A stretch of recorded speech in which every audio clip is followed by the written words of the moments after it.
শুরুতেই প্রশ্নে চলে যাই সরাসরি।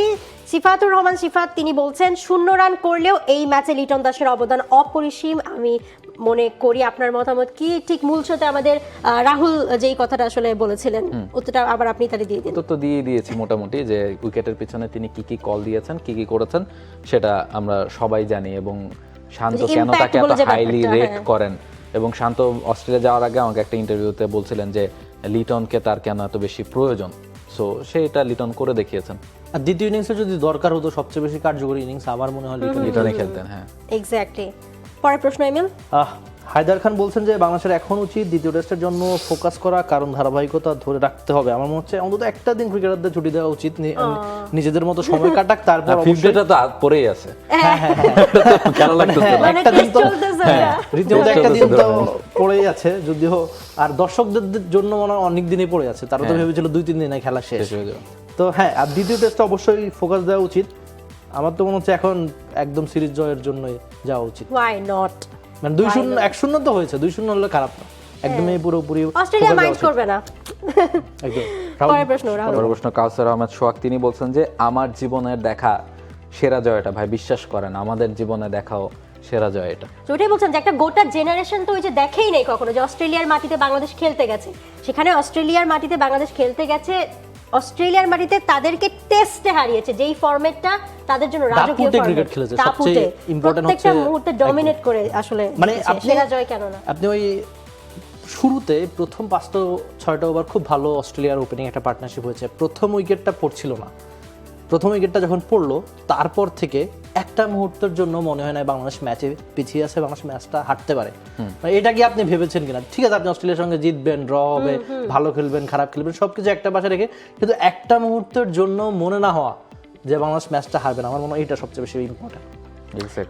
পরের প্রশ্ন ফাহিম, তিনি বলছেন এই জয়ে যদি সাকিব আল হাসান থাকতো তাহলে আরো বেশি ভালো লাগতো। I miss you 75।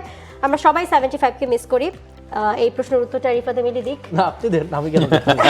মানে আমি তো বললাম হ্যাঁ আমিও মিস করি, আমরাও মিস করি। সাকিব আল হাসান থাকলে তো ভালো লাগবে, ইভেন তামিম ইকবাল থাকলে আমি অনেক খুশি হতাম। এখন ওই হিসাবে আপনি তো বলতেই পারেন হাবিবুল বাশার সুমন খেললো ভালো, আশরাফুল ভাই থাকলে অনেক খুশি ভাই যেহেতু 2005 এর জয় ছিল, বা আমিনুল ইসলাম বুলবুল বাংলাদেশের প্রথম টেস্ট সেঞ্চুরিয়ান, তিনি থাকলেও ভালো হতো। আসলেই ভালো হতো। এখন বাস্তবতা আপনার মানতে হবে যে ক্রিকেটে এমন একটা খেলা, এখন 39 বছর বয়সী সাকিব তো টেস্ট ক্রিকেট থেকে তিনি বলেছেন যে একটা টেস্ট খেলে যদি অবসর নিতে পারতেন ভালো হতো, কিন্তু এখন বাস্তবতা মেনে নিতে হবে যে সাকিব ছাড়া বাংলাদেশ দল ভালো ক্রিকেটটা খেলছে, তার মানে আপনি বাস্তবতা থাকতেই হবে। পরের প্রশ্ন কি আছে এমিল? সাইফুদ্দিন মামুন বলছেন বাংলাদেশের ক্রিকেট ইতিহাসের সেরা জয় কি এটা? আর এই জয়ে মোটামুটি সবার অবদান আছে, তারপরও কি কারো অবদান সবচাইতে বেশি বলে আপনাদের মনে হয় কিনা?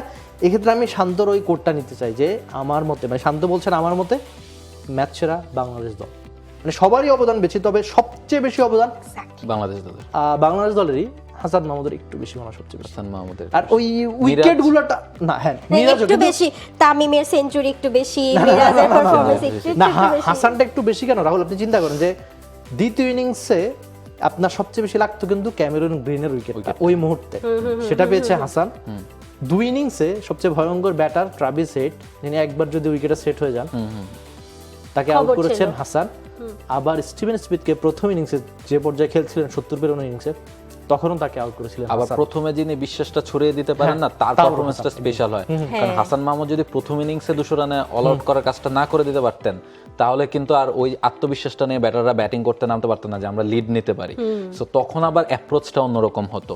সো হ্যাঁ, হাসানকে তো এগিয়ে রাখতে হবেই।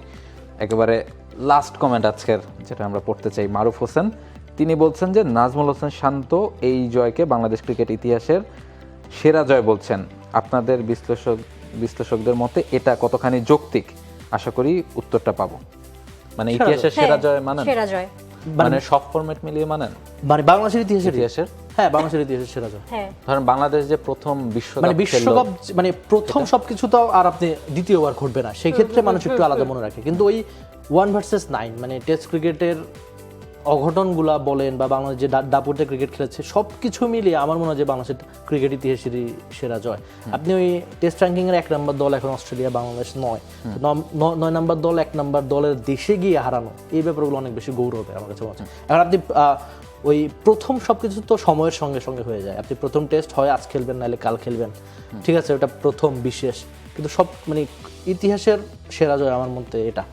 কেন না ভাই, আপনি অস্ট্রেলিয়া, ওই যে বললাম তো, মানে এই হারটা, মানে জয়টা যদি অন্য ফরম্যাটে হতো এতটা দাগ কাটানো হতো না। যেহেতু এটা টেস্ট ফরম্যাটে অস্ট্রেলিয়ার এগেনস্টে অস্ট্রেলিয়ার মাটিতে, এটা নিঃসন্দেহে সেরা জয়। আর রাহুল, এখানে আরেকটা ব্যাপার ইম্পর্টেন্ট, এটা তো ব্যক্তিগত মতের, মানে এটা তো আর কোনো স্বীকৃতি নাই, এটা তো আর আইসিসি রেকর্ড বুকে থাকবে না, ক্রিকেট debate বা কোথাও, হতেই পারে, হ্যাঁ রেকর্ড বুকে থাকতে কেউ পারে। হয়তো বা বলতে পারেন যে 2015 সালে ওই যে ইংল্যান্ডকে ইংল্যান্ডকে হারানো, সেটাও তো বলতে পারে যে 99 বিশ্বকাপে পাকিস্তানকে হারানো বা আইসিসি ট্রফি যে বাংলাদেশ খেললো, হ্যাঁ না, এটা তো এক একজনের কাছে এক এক রকম হতেই পারে, কার কি মুহূর্ত। আর এই ব্যাপারগুলো আমার মনে হয় যে মোমেন্টস অনেক বেশি ইম্পর্টেন্ট, যে আমি কি কি দেখেছি, আমার কাছে কি মনে হয়েছে। আর আচ্ছা, সেরা মোমেন্ট একটাই কেন থাকতে হবে?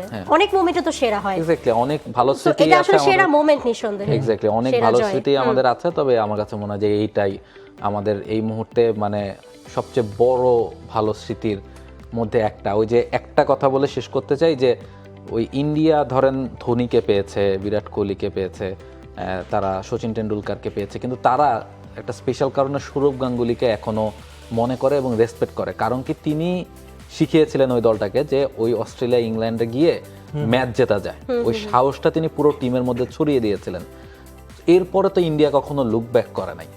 সো বাংলাদেশের এই দলটা একটা মেসেজ দিয়ে দিল যে আমরা অস্ট্রেলিয়াতে গিয়ে ম্যাচ জিততে পারি। আপনি এই ম্যাচটা জেতার আগে বা এই বাংলাদেশ যাওয়ার আগে মানে কেউ, মানে একজন মানুষ দেখান যারা বিশ্বাস করতো যে অস্ট্রেলিয়াতে গিয়ে অস্ট্রেলিয়ার সাথে বাংলাদেশ টেস্ট জিতবে? আমার মনে হয় এই শুধুমাত্র এই দলটাই, দলের 15 জন সদস্য তারাই বিশ্বাসটা করতেন। এক্স্যাক্টলি, না হলে এটা আর সম্ভব এই না। বিশ্বাসটা ক্রিকেটে অনেক বেশি ইম্পর্টেন্ট। রাহুল যেটা বললো যে আপনি হয়তো এভারেস্ট প্রথম কে ওই সর্বোচ্চ চূড়ায় গিয়েছে সেই নামটা আপনি হয়তো জানবেন, কিন্তু কে চেষ্টা করে গিয়েছেন বা প্রথম 10 জন কারা চেষ্টা করে গিয়েছে যে আমি উপরে উঠবো, এই চেষ্টা, এই বিশ্বাসটা কাদের মধ্যে ছিল, সেই নামগুলো হয়তো আমরা আপনারা কেউ জানবে না, ইতিহাসের পাতায় তারা থাকবে না, কিন্তু ওই তাদের ওই চেষ্টার ফলেই ওই লোকটা পেরেছে। সবকিছু মিলিয়ে এভাবে আসলে আর ক্রিকেটে আমার মনে হয় যে এই বিশ্বাসটা অনেক অনেক বেশি দরকার, অনেক বেশি দরকার। সো আজকের মতো এরকম স্পেশাল ক্রিকেট শো আমরা আরো অসংখ্যবার যাতে করতে পারি, সেই কামনা থাকবে। দলের প্রতি শুভকামনা থাকবে, অভিনন্দন দলকে এত বড় একটা জয় বাংলাদেশকে উপহার দেওয়ার জন্য। এবং সবচেয়ে বড় কথা, আজকে এই ক্রিকেট শো এর মাধ্যমে আসলে অ্যানাউন্স বলতে গেলে আমরা করতে চাই যে আর কখন আসলে বাংলাদেশ দলকে অবিশ্বাস করার মতো ভুল আমরা করতে চাই না। আমরা সবসময়ই যে কোনো সিচুয়েশনে দলকে বিশ্বাস করব, ইনশাআল্লাহ গোটা দেশ বিশ্বাস করবে এবং দল সেই বিশ্বাসের প্রতিদানটা ঠিক এভাবেই দেবে। সবাইকে অসংখ্য ধন্যবাদ আমাদের ক্রিকেট শোতে সময় দেওয়ার জন্য। আমরা হাজির হয়ে যাই ক্রিকেটের সব আপডেট নিয়ে টি স্পোর্টসের পর্দায়। দেখতে ভুলবেন না, শনি সোমবার তো থাকে এবং এরকম স্পেশাল মোমেন্ট হলে তো যে কোনো সময়ে কথাই নেই। For more updates, subscribe to our YouTube channel and click on the bell icon. Follow us on Facebook and Instagram. Download T-Sports app to enjoy exciting games and highlights. Visit tsports.com.